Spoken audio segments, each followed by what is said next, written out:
नमस्कार, मैं अखिलेश बात कर रहा हूं अपने YouTube channel voice of Akhilesh के माध्यम से।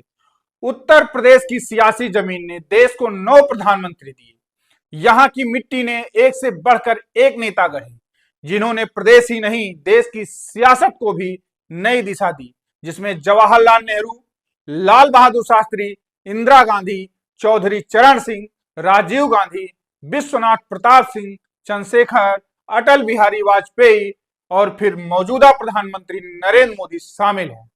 इन सभी के दिल्ली की कुर्सी का रास्ता यूपी से होकर गया। यही वजह थी कि सत्ता के गलियारे में कहा जाने लगा कि दिल्ली की कुर्सी का रास्ता लखनऊ से होकर गुजरता है। पर यह भी सच है कि यह सियासी जमीन बाहुबलियों को भी खूब रास आई।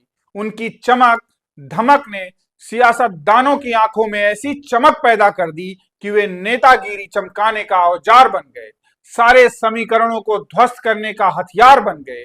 जैसे जैसे वक्त का पहिया घूमा, कुछ बाहुबलियों की चमक बढ़ती गई, कुछ की ना तो चमक रही ना उनकी हनक रही।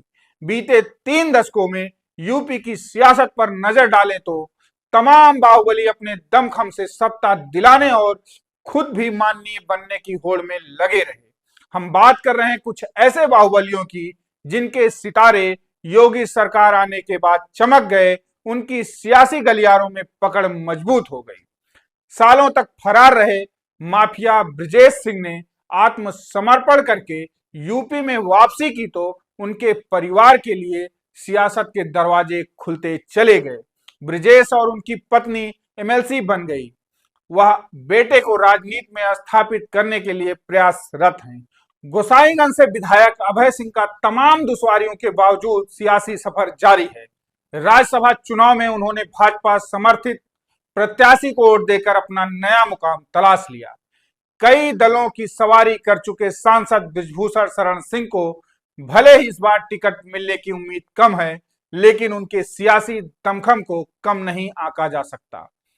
योगी सरकार आने के बाद कुछ के सितारे गर्दिश में चले गए, जिसमें मुख्तार अंसारी, अतीक अहमद प्रमुख हैं। कुछ अपनी सियासी जमीन बचाने के लिए लड़ रहे हैं, जिसमें मुख्तार अंसारी के भाई अफजाल अंसारी ही सिर्फ अपने कुनबे की सियासी पहचान को बचाए रखने की जद्दोजहद में जुटे हुए।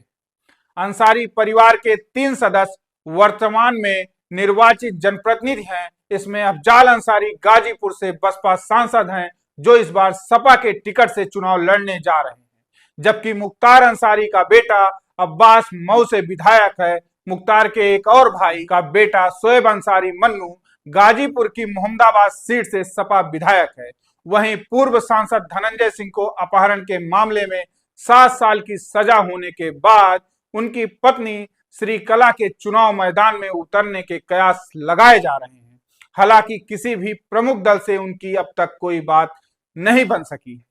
पिछले लोकसभा चुनाव में सुल्तानपुर में भाजपा प्रत्याशी मेनका गांधी के खिलाफ बसपा के टिकट पर चुनाव लड़ने वाले चंद्रभद्र सिंह को भी 2 साल की सजा होने से उनके आगे का सियासी सफर खतरे में पड़ चुका है।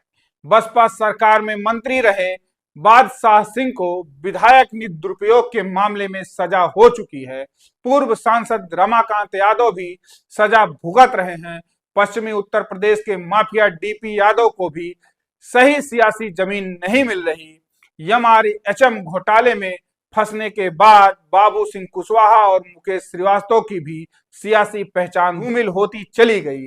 अतीक अहमद के परिवार का अभी सियासी विराम लगा हुआ है। कुछ बाहुबलियों की अदालत ने अभी फिलहाल के लिए चुनावी रथ रोक दिया है, जिसमें विजय मिश्रा, धनंजय सिंह, रिजवान, अमरमणि त्रिपाठी, विनय शंकर तिवारी, संजीव द्विवेदी, राजन तिवारी जैसे तमाम बाहुबली नेता कानून के शिकंजे में कुछ इस तरह फंस चुके हैं कि उनका चुनाव लड़ पाना या लड़वाना आसान नहीं है।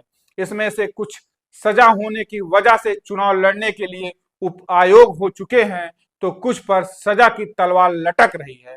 अगर वीडियो पसंद आया तो वीडियो को लाइक करें, शेयर करें, चैनल को सब्सक्राइब करें, बेल आइकन को दबाना ना भूलें। धन्यवाद, मिलते हैं अगले वीडियो में।